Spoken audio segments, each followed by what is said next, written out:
जय जगन्नाथ।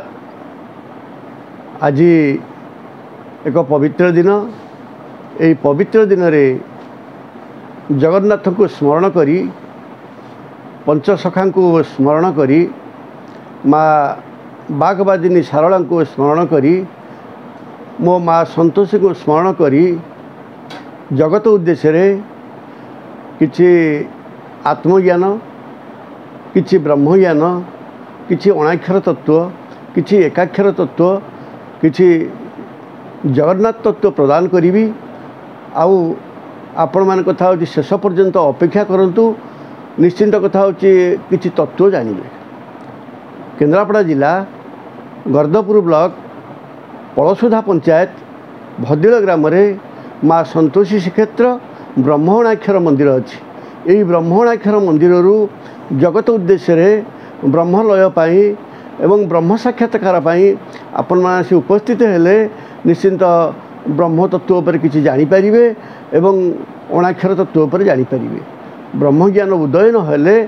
जो जगन्नाथ होचंती परम ब्रह्म से विषय आपण मान जानीपारे। केतेक लोक कहते जो दारू ब्रह्म आसिकी कथा होची बांकी मुहाण लगिला से बांकी मुहाणु आसिकी एटी जगन्नाथ तैयारी हेले। बाबुरे विचार कले जगन्नाथ जे 16 कला तहु कला ए नंदबला। तेणु ये वाक्यटी यदि सत्य हो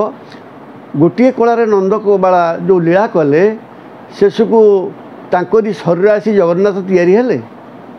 बाबुरे किछि भ्रमात्मक जिनिस अच्छी। कारण भूषण काक चरित्र रे भूषण काक कहते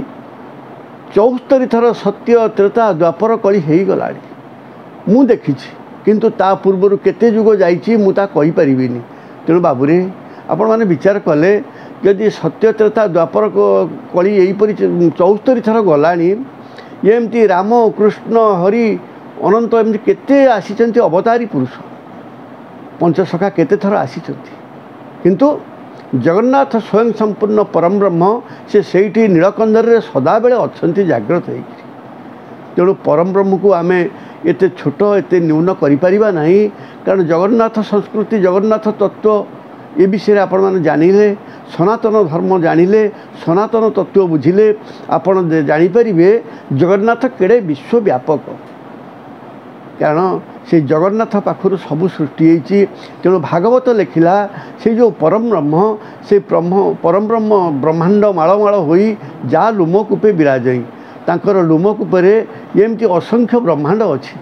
आमर पृथ्वी भाया असंख्य पृथ्वी अच्छी असंख्य ग्रह नक्षत्र अच्छी। तेणु आम एते छोट करिपारिबानी एते हेय करिपारिबानी। बाबुरे जेते सब आत्मज्ञानी आसीचंती जेते सब बुद्धिजीवी आसीचंती जेते सद्ज्ञानी आसीचंती जेते सद्गुरु आसीचंती जेमती आमर कथा होची आपण माने जानिथिबे कृष्ण अवतार नहींकरी जगतर जितेबाला धर्मर विलय हैला से किसी धर्म रक्षा करने काम करथिले। आपण माने बाबू जानिथिबे जितेबाला रामचंद्र आसते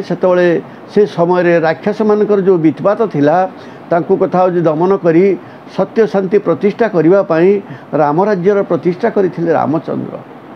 तेणु एमती जुगमाफिक विभिन्न अवतार होकर प्रभु पाखु आसती एवं प्रभु देहरे लीन हो जाती।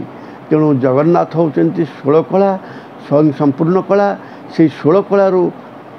साधुसंत मैंने आसती एवं विलीन हो जाती। बाबू आज मुझे आपण मानक गोटाए कथा कहबी जगन्नाथंकर अंग लगी सेवक हेले यही पंचसखा से पंचसखा को पठेइचंती। कारण कलिरे जो कथा होची वर्तमान अवक्षय होईची धर्म नष्ट होईची अशांति व्यापी जाइची अन्याय व्यापी जाइची राजनीति रे कथा होची हाहुताशर समय देखा देइची किपरि कथा होची शासन सुशासन होउनी कुशासन होउची। आपण माने देखंतु 15 भाग लोक कथा होची पृथ्वीर आनंद उपभोग करूचंती तांको पाखरे अर्थ सर्वस्व रहिची आउ 85 भाग पाखरे कथा होची दुख यातना निर्यातना ता सहित 15 भाग अर्थ अच्छी 85 भाग लोकों पाखरे। एटा कौन समानता एटा कौन राम राज्य एटा हूँ कौन कृष्णकर दमन लीला। तेणु बाबुरे जदि आपण मैंने कथा होची सत्य युग को सत्यर दाय दवा को चाहूँगी सत्य युग को परीक्षा करने को चाहूँगी सत्य युग परस नवा चाहूँगी ताहले आपण मैंने कथा होची समानता आणतु ममता आणतु स्नेह आणतु एवं भल पाइबा शिखंतु पंचसखा माने आसिकी प्रभुंकर अंग लगी सेवक से माने 5 प्रकार बाट देखई दी पंचतत्व देखते पंचभूतर देखते ये शरीर सुस्थ रही आम जमी कथा होची खाद्य पेय पानीय ये सब जिनसर आवश्यक मुताबक आम खाई थाऊ कारण शरीर सुस्थ रही सेपरी समाज सुस्थ रही पंचसखा माने आदर्श नीति आदर्श नियम एवं स्वच्छंद धर्म एवं अर्थर व्यवस्था कहीदी जाइछथि आमे जदि से स्वच्छंद व्यवस्था भितर कालातिपात करिबा तेणु कथा होची निश्चिंत सुख शांति रहिबा एवं परमार्थिक गति लाभ करिबा तेणु बाबूरे से जो आत्मज्ञान कहिसेंती से आत्मज्ञान विषय में आपण मानकु किछि कथा कहिबी कारण कथा होची आमे जदि देह सुस्थ रहिया पई आमे कोन करूचे बाबू प्रत्येक बाबूरे आम शरीर सुस्थ रहिया पई आम माने जेमती सकाळ उठी किछि बाट दौड़ा दौड़ी करुचे डियाँ डेई करुचे एवं चलुचे शरीर सुस्थ रही अच्छा मन सुस्थ रही आम कौन करुचे मन सुस्थ रही आम कौटी दुर्गा पूजा देखुचे कौटी मीना बजार देखुचे कौटी हरिहाट देखुचे कौटी अष्टप्रहरी देखुचे एवं कौटी आखि आनंद पाई जो झलसा लाइट देखुचे ये है मन आनंद पाई बाबूरे ये आत्मार आनंद पाई आम कौन करुचे कहले बाबू आपण समस्ते कहतु मुझे जहाँ कहूँ केते दूर सत्य केते दूर मिथ्या आपण विचार करंतु आपण समस्ते ज्ञानी गुणी लोक एवं ए विषय को टे तर्जमा करंतु आत्मार आनंद होची परमात्मा दर्शन आमे परमात्मा दर्शन करुछे तो जदि परमात्मा दर्शन करवा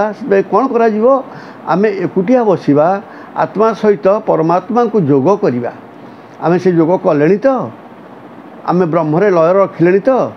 ब्रह्मचिंतन कले तो से जगन्नाथ को लय कले तो से माँ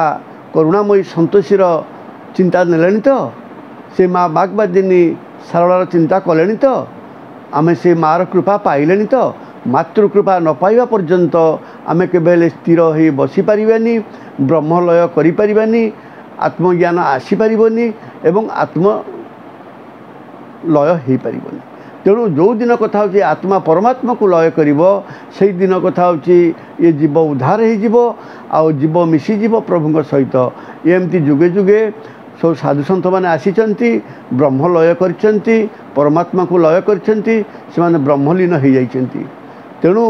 ये समाज रे जो पतितमुखी पतनमुखी होबाकू जाउची से पतनमुखी उद्धार करिपारिबे पतित पावन आउ एथिपाई आगको भीषण समय आसूची युद्धर विभीषिका हम आ युद्धर विभीषिकार समस्ते हजिजे आगक जो समय आसूची समुद्र गर्भरे समस्ते लीन होइजिबे आगक जो समय आसूची निश्चिंत कथा होची समस्ते बाट को आसबे ना कथा होची ये कलिमाफिक समस्ते रहीजिबे तेणु जगन्नाथ को स्मरण करी पंचसखा को स्मरण करी माँ बागबादिनी सारଳା को स्मरण करी माँ संतोषी को स्मरण करी जगत उद्देश्य समस्ते से जगन्नाथ को लय करंतु ब्रह्म लय करंतु जगन्नाथ असामान्य ताको सहित किसी तुलना करा जाई पारेनी तांकर